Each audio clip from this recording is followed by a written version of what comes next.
नमस्कार।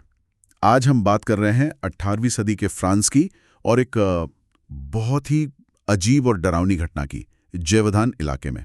हाँ, 1764 से 1767 के बीच की बात है ये। वहाँ कोई एक या शायद कई जानवर थे, पता नहीं, जिन्होंने भयानक आतंक मचाया था। हमारे पास उस वक्त के काफ़ी सारे दस्तावेज हैं, सरकारी रिपोर्ट्स हैं और चश्मदीदों के बयान भी हैं। बिल्कुल। तो आज कोशिश करेंगे कि इन्हीं के जरिए समझें कि ये जेवोदान का जानवर आखिर था क्या भला। और ये समझना जरूरी है कि ये कोई मामूली घटना नहीं थी। मतलब 3 साल तक ये सब चला। 3 साल? हाँ, और करीब 210 हमले हुए। 210? जी, जिनमें 113 लोग मारे गए और 49 घायल हुए। बाप रे। और डरावनी बात यह है कि मरने वालों में से 98 को तो जानवर ने खा भी लिया था। ओ, ये किसी आम जंगली जानवर जैसा नहीं लगता। बिल्कुल नहीं।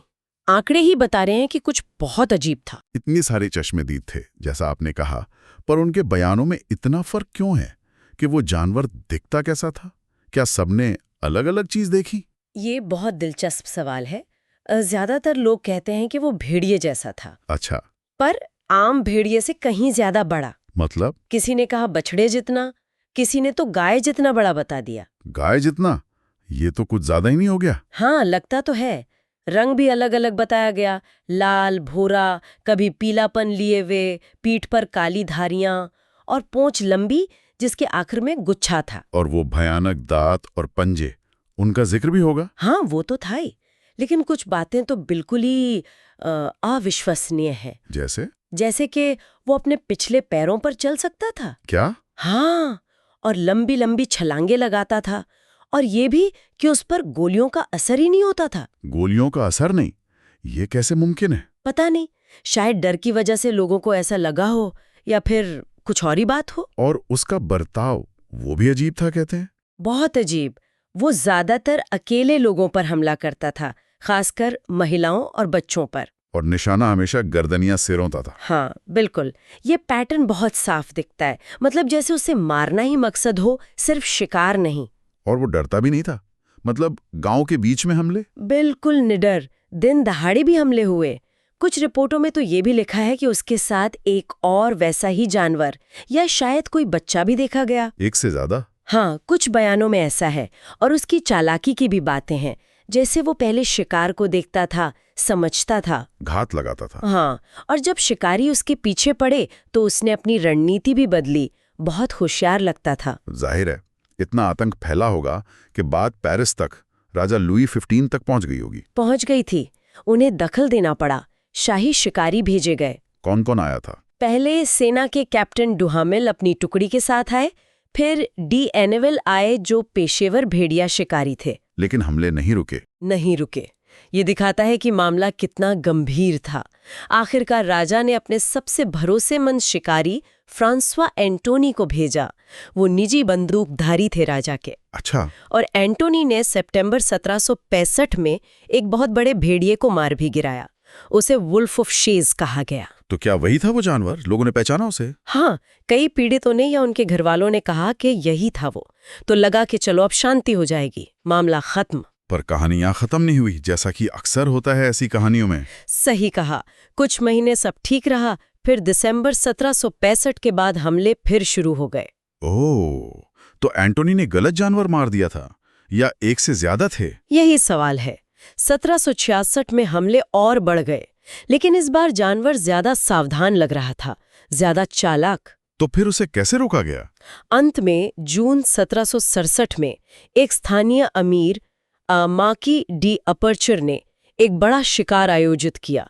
बहुत सारे लोग शामिल हुए। और उसमें? उसी शिकार में जिन शास्टेल नाम के एक स्थानीय शिकारी ने एक और बड़े अजीब से जानवर को मार गिराया। एक और? तो क्या ये वाला असली था? इसकी जांच हुई? हाँ, इसकी जांच हुई। डॉक्टर बोलांगेर ने इसका पोस्टमार्टम किया। उसकी रिपोर्ट है, जिसे मारिन रिपोर्ट कहते हैं। क्या लिखा था उस रिपोर्ट में? रिपोर्ट में कहा गया कि ये जानवर भेड़िया ही था, पर बहुत बड़ा, और उस इलाके के आम भेड़ियों से अलग था। अलग मतलब? उसमें कुत्तों जैसी कुछ चीजें थी, जैसे पिछले पैरों पर दोहरे ड्यू क्लॉज। Due claw? वो जो कुत्तों के पैर में ऊपर की तरफ एक एक्स्ट्रा उंगली जैसी होती है? हाँ, वही। भेड़ियों में ये आमतौर पर नहीं होती, तो ये अजीब था। तो शायद हाइब्रिड था, भेड़िया और कुत्ते का मिक्स। हो सकता है। रिपोर्ट इसी तरफ थोड़ा इशारा करती है। लेकिन दिक्कत ये हुई कि जब तक इस जानवर की लाश वर्साए पहुंची राजा को दिखाने के लिए, तब तक वो बुरी तरह सड़ चुकी थी। उसे वहीं दफनाना पड़ा। तो उसकी ठीक ठीक पहचान हमेशा के लिए एक रहस्य बन गई। तो मतलब आज भी पक्के तौर पर नहीं पता कि वो क्या था। क्या थियरीज चलती हैं? सबसे कॉमन थियरी तो यही है कि वो एक या कई बड़े भेड़िए ही थे, शायद कोई असामान्य प्रजाति या झुंड जिसका व्यवहार अजीब था। फ्रांस में उस समय भेड़ियों के हमले होते भी थे। हाँ, ये तो सुना है। कुछ लोग हाइब्रिड वाली बात मानते हैं, भेड़िया कुत्ते का मिक्स, वो ज्यादा आक्रामक हो सकते हैं। मारिन रिपोर्ट भी थोड़ा सपोर्ट करती है इसे। और कोई थियरी? कुछ और भी है, जैसे कोई बाहर से लाया गया जानवर भाग गया हो, जैसे लकड़बग्गा, या कोई बड़ा कुत्ता जिसे लड़ने के लिए ट्रेन किया गया हो। अच्छा, किसी इंसान का हाथ? हाँ, ये भी एक थ्योरी है कि किसी ने उसे पाला और कंट्रोल किया, पर इसका कोई ठोस सबूत नहीं है।